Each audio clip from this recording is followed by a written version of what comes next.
नमस्कार साथियों, स्वागत है आपका मेरी नई वीडियो में। मैं आपका दोस्त होस्ट सुरेंद्र वसुंधरा गाजियाबाद से। तो जैसा मैं पर्यावरण से संबंधित वीडियो बनाता हूं, तो आज भी मैं वही वीडियो बना रहा हूं इसी से संबंधित। पिछले दो महीने से मैंने कोई नई वीडियो पर्यावरण से संबंधित नहीं बनाई थी। इसका मुख्य कारण मेरी तबीयत का नासाज होना था, कुछ प्रॉब्लम चल रही थी, तो उसके बारे में किसी और वीडियो में डिटेल में बताऊंगा। लेकिन अब मेरी तबीयत सही है। तो जैसा आप सभी ने मेरा थंबनेल देखा होगा, तो मैं आज आपको आम पर फूल लगने से पहले और फूल लगने के बाद क्या क्या मतलब कि हमें क्या क्या चीज़ों का ध्यान रखना चाहिए, उसके बारे में सारी जानकारी दूंगा, विस्तार से बताऊंगा। तो मेरी वीडियो में आप सभी बने रहें और मैं आम के पेड़ से संबंधित एक एक कड़ी के बारे में आपको विस्तार से बताऊंगा। तो चलते हैं अपनी नई वीडियो में। साथियों, ये आम का पेड़ मेरी माँ ने 2015 में लगाया था। तो इससे बहुत सी खट्टी मीठी यादें मेरी जुड़ी हुई हैं, क्योंकि मेरी माँ अब मेरे साथ नहीं है, लेकिन उनकी यादों के स्वरूप ये आम का पेड़ मेरे साथ है। अब देखिए, इस पे जो है फूल आने शुरू हो गए हैं। ये फरवरी का लास्ट चल रहा है और इस पे फूल आने शुरू हो गए हैं। तो अब हमें क्या प्रिकॉशन लेनी है और इसके आने से पहले क्या प्रिकॉशन लेनी थी, वो मैं आपको बता दूँ। देखिए, अब जैसे फरवरी महीना चल रहा है, बसंत का महीना चालू हो गया है, तो अब इस पे फूल आने के दिन चालू हो गए हैं। इसी टाइम फूलों पे आम के बौर कहते हैं, इसके फूल का नाम होता है बौर, कि बौर आना चालू हो गया है। तो जब ये फूल नहीं आते हैं, तो हमें इसकी 2-3 महीने ही पहले इसकी जो है ना तैयारी शुरू कर देनी चाहिए, जैसे मैंने की थी। जैसे आम के पेड़ की ना कभी भी आपको प्रूनिंग नहीं करनी है। अगर आपने इसकी प्रूनिंग कर दी, तो उस साल या उसके नेक्स्ट जो उसमें आम का सीजन है, उस पर आम नहीं आएगा। तो ये बात हमेशा याद रखें कि इसकी प्रूनिंग आपको नहीं करनी है। अगर आपने इसकी प्रूनिंग कर दी, तो ये समझ लेना कि उस साल या नेक्स्ट सीजन में जो आम है वो इस पर नहीं आएंगे। इसका कारण ये होता है कि ये समझता है कि जब हम प्रूनिंग करते हैं, तो ये समझता है कि अब मुझे मेरा जो है अंतिम काल आ गया है और मुझे काट रहे हैं। तो ये अपने बचाने के चक्कर में क्या है, लग जाता है। तो ये जो है अपने शाखाओं को बढ़ाना, अपने नए नए पत्तों को लाना शुरू कर देता है।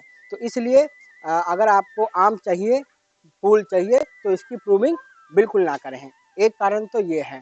दूसरा काम आपको क्या करना है, इसको जो है जैसे अब फरवरी में फूल आना है, तो आपको नवंबर से ही इसमें पानी देना बिल्कुल कम कर देना है। इसको फर्टिलाइज़र देना बिल्कुल कम कर देना है, आपको नहीं देना है। नवंबर से ही आप ये मान के चलो, इसको पानी नहीं देना है, आपको कोई भी फर्टिलाइज़र, कोई भी पेस्टिसाइड कुछ भी नहीं करना है।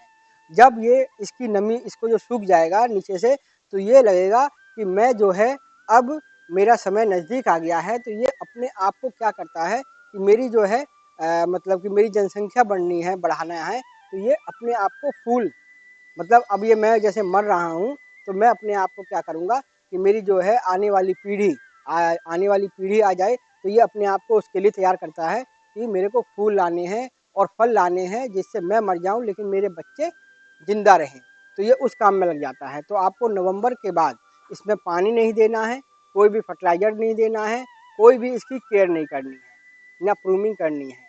और तीसरा जो है, आपको इस पर आप एक काम कर सकते हो। फूल आने से पहले इस पर पेस्टिसाइड होती है, जैसे कि छिड़काव करना होता है ना, तो आप एक नीम का, जैसे नीम का तेल का, या जो भी आप इसको पेस्टिसाइड बना लें, जैसे उसमें लहसुन, मिर्च, नीम मिला के एक पेस्टिसाइड तैयार कर लें, या मार्केट में जो मिलता है वो बना लें, और इसका छिड़काव इसके ऊपर कर सकते हो फूल आने से पहले, क्योंकि कोई कीड़ा मकोड़ा हो तो वो मर जाए।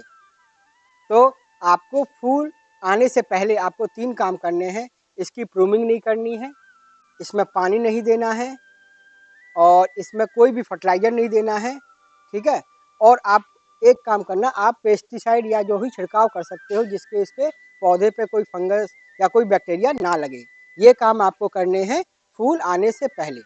अब देखो, जैसे इस पे फूल आ रहे हैं, ये देखिए पूरे पेड़ पे जो है ये फूल आ रहे हैं।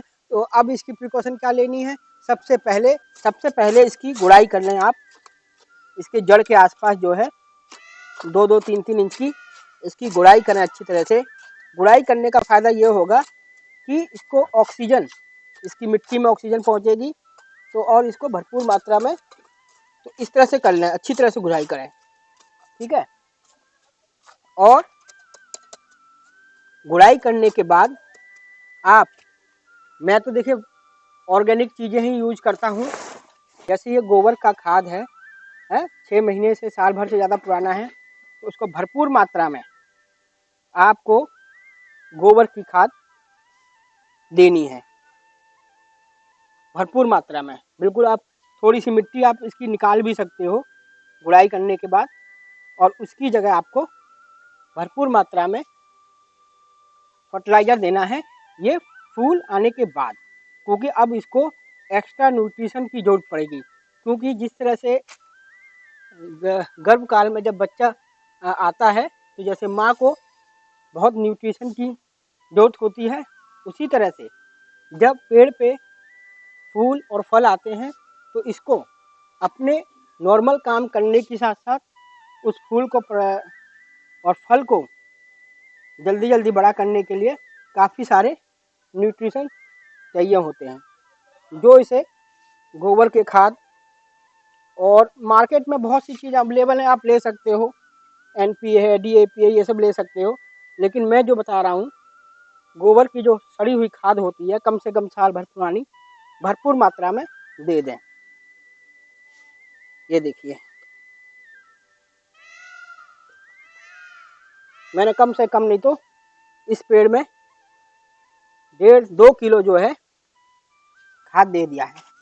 और देने के बाद भी इसकी गुड़ाई कर दें, क्योंकि जो ऊपर है गोबर का खाद इसके नीचे चला जाए। ये आपको हर अभी जो है 15-20 दिन में एक बार करना है। और इसका जो घरौंदा है ना, वो थोड़ा सा बना दीजिए, जिससे पानी जो है इसके बाहर ना जाए। ये बहुत छोटी सी जगह में लगा हुआ है, इसलिए थोड़ा सा ना घरौंदा बड़ा नहीं बन पा रहा है, क्योंकि ये बहुत छोटी सी जगह में है। लेकिन फिर भी इसका घरौंदा जो है बनाने की कोशिश करिए। अब जैसे मैंने इसमें खाद वाद भरपूर मात्रा में डाल दिया है, 15-20 दिन बाद फिर मैं दोबारा इसकी जो गुड़ाई करके खाद डालूंगा। अब इसमें जो है भरपूर मात्रा में पानी देना है, क्योंकि खाद जो है गर्म होता है, तो इसको भरपूर मात्रा में पानी देना है। तो देखिए मैंने इसकी कर दिया सब कुछ। एक चीज़ का आप विशेष ध्यान रखना, फूल आने के बाद कभी भी इस पे पेस्टिसाइड का छिड़काव मत करना, क्योंकि पेस्टिसाइड का छिड़काव करने पे क्या होता है कि इस पे मधुमक्खी या कीट पतंगे फिर नहीं आएंगे।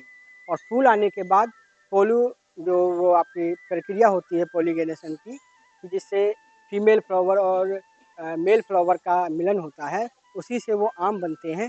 तो आपको भूल कर भी फूल आने के बाद पेस्टिसाइड का छिड़काव नहीं करना है, जिससे कि पॉलिनेशन नहीं हो पाएगा। अगर नहीं करोगे तो फिर जो है मधुमक्खी, मक्खी और कीट पतंगे जो है आपस में बैठ के इधर से उधर बैठते हैं, तो उसका जो है उसमें क्या होता है, पॉलिनेशन होता है, जिससे कि आदान प्रदान जो फीमेल से मेल में, मेल में फीमेल में जाते हैं।